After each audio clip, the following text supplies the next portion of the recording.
American backyards used to be more than just grass and grills. They were living pantries, playgrounds, and community hubs rolled into one. But somewhere between fast food and suburban sprawl, we lost incredible traditions that fed families, saved money, and brought neighbours together. Here are 15 forgotten garden features worth bringing back. 15. Rain barrels. Your great-grandparents never paid for water to keep their gardens alive.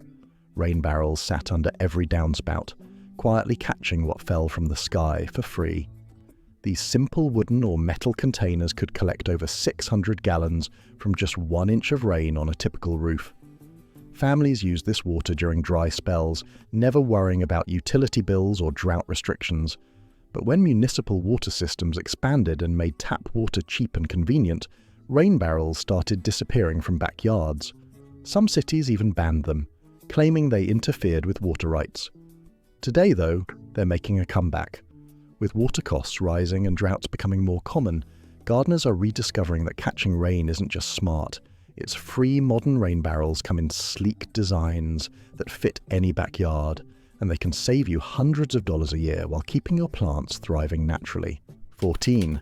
Heritage strawberry patches. Grocery store strawberries are bred for one thing, surviving the truck ride. They're big, firm, and taste like crunchy water. But the strawberries your grandparents grew were completely different. Heritage varieties were smaller, softer, and so intensely sweet they barely made it from the garden to the kitchen before someone ate them all. These plants didn't just produce fruit, they spread like wildfire, sending out runners that rooted wherever they touched soil. One modest row could turn into a sprawling patch that fed the whole neighborhood within a couple of summers. Kids treated these patches like treasure hunts, lifting leaves to find sun-warmed berries that stained their fingers and lips. But modern agriculture wanted strawberries that could sit on shelves for weeks, so flavor got sacrificed for durability. The good news is heritage varieties are still out there, preserved by seed savers and small nurseries. Plant them once, and you'll remember what strawberries are supposed to taste like. 13. Onion braiding. When harvest time came, onions didn't get tossed into plastic bags. Gardeners sat down with the best bulbs and wove their dried tops into long, elegant braids that hung from kitchen rafters like rustic chandeliers. This wasn't just for show. The technique allowed air to circulate between each bulb, preventing rot and keeping onions fresh for 6 to 8 months without refrigeration. Any onion starting to soften stood out immediately and could be removed before it spoiled the rest. These braids were also beautiful, mixing amber storage onions with deep purples and reds, turning preservation into art. Families took pride in their braids, a visible sign that someone here knew how to grow and how to keep. But when supermarkets started selling onions year-round in convenient mesh bags, the skill faded. Today, most people don't even know onion braiding exists. Yet for anyone growing their own food, it's a simple technique worth learning, one that turns your harvest into both function and decoration. 12. Compost tea brewing. Behind old garden sheds, bubbling buckets sat in the sun, filled with what looked like swamp water and smelled even worse. But gardeners swore by this murky brew compost tea was made by steeping nitrogen-rich materials like nettles, comfrey, or even fish scraps in water for a few weeks until fermentation worked its magic. What came out was a living fertilizer packed with nutrients and beneficial microbes that fed both plants and soil. Each recipe served a different purpose. Nettle tea fired up leafy greens, comfrey boosted blooms, and fish tea made vegetables explode with growth. It wasn't pretty, and it definitely cleared the yard during brewing, but it worked better than anything you could buy. When chemical fertilizers hit the market promising clean, odorless convenience, most gardeners abandoned their stink buckets. But as organic gardening makes a comeback, so is compost tea. Modern science confirms what old-timers always knew. This smelly stuff is teeming with life that transforms gardens naturally. 11. Glass cloches. Walking through a spring garden dotted with glass domes felt like stepping into a fairy tale. Each cloche was a miniature greenhouse, trapping warmth and protecting a single seedling from frost, wind, and pests. The original French versions were hand-blown glass bells with thick walls that stored solar heat by day and released it slowly through cold nights. American gardeners got creative, repurposing mason jars, cut milk jugs, even old lamp covers.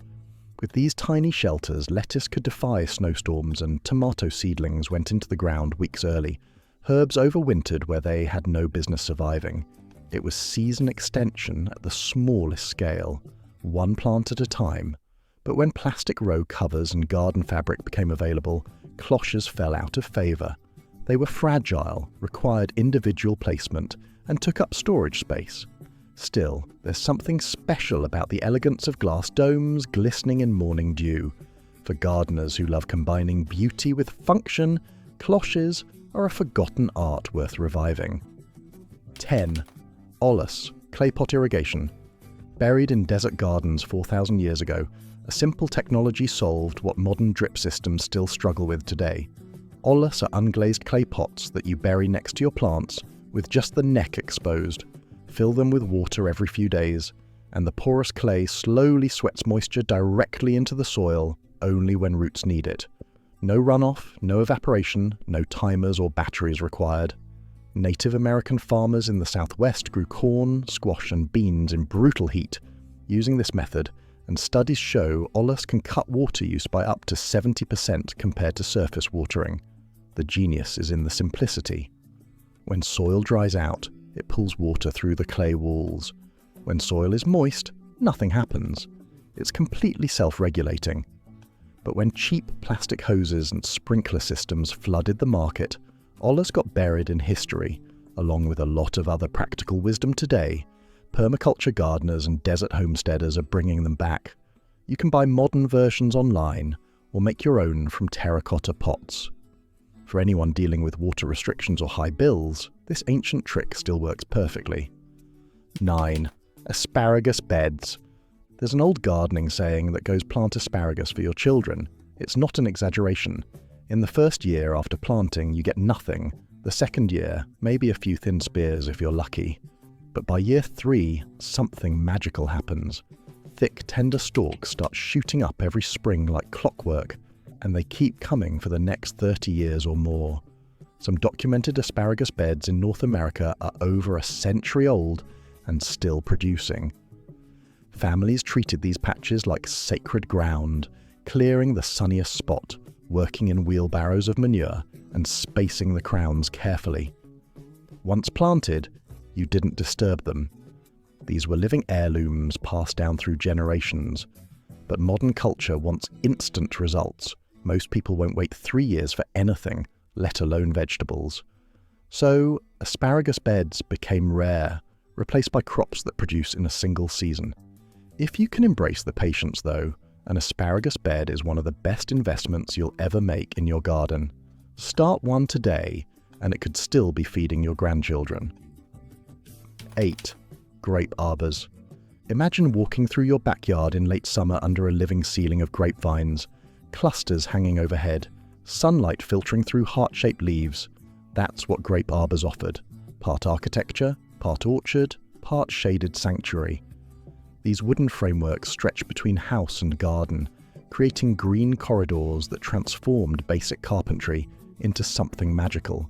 Families didn't just plant table grapes. Concords became jelly and juice. Wine grapes fermented into homemade batches for celebrations, and whatever was left dried into raisins on screens in the sun. Planting one was a long game, though. Vines needed 3 to 5 years to fully establish, but once they did, they bore fruit for generations. Some arbors are still producing after more than a century. That kind of patience fell out of fashion when supermarkets made fresh grapes available year-round, and backyard space became more about patios than production. But if you've got room and vision, a grape arbor isn't just a garden project. It's a legacy that provides shade today and sweetness for decades to come. Would you rather plant a grape arbor for homemade wine or start an asparagus bed that feeds your family for 30 years? 7. Root cellars.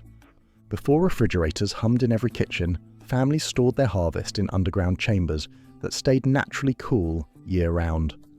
Root cellars were built into hillsides or dug beneath gardens, using stone and soil to create the perfect environment.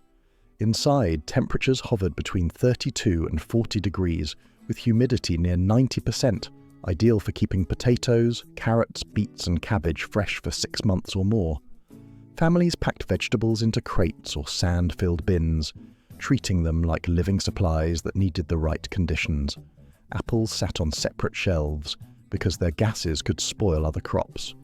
Onions hung in dry sections. Heavy crocks of pickles and sauerkraut lined the floors like treasure barrels. The most advanced cellars had multiple zones for different storage needs. No electricity, no noise, just physics doing what modern appliances do but often better. As homes got built without basements and refrigerators became standard, root cellars disappeared. Today, off-grid enthusiasts and homesteaders are rediscovering them. For anyone serious about food security and reducing energy use, a root cellar is old technology that's never been improved upon. 6. Companion planting. Long before anyone could explain why, gardeners knew that certain plants grew better together. The most famous example is the three sisters, corn, beans and squash, planted as a team. Corn shot up tall, giving beans a natural ladder to climb. Beans fixed nitrogen in the soil, feeding the corn. Squash sprawled at the base, shading out weeds and locking in moisture. No fertilizers, no pesticides, just harmony. But companion planting went way beyond that. Marigolds tucked near tomatoes confused pests with their pungent smell. Basil didn't just taste good with tomatoes, it actually deterred hornworms. Nasturtiums acted as decoys, luring aphids away from valuable crops to their showy blooms instead. This was wisdom passed down through generations, tested in real dirt over centuries. Then chemical companies convinced everyone that pest control and fertilizer came in bottles and bags. Companion planting got dismissed as folklore. But modern research is proving those old gardeners were right. Scientists are discovering how plants communicate through their roots, sending chemical signals that help or hinder their neighbours. Sometimes the oldest methods really are the smartest ones. 5. Rhubarb patches. Nobody gave rhubarb the best spot in the garden. It got exiled to corners near garages, along fence lines or in half-shaded areas where nothing else wanted to grow, and that was exactly the point.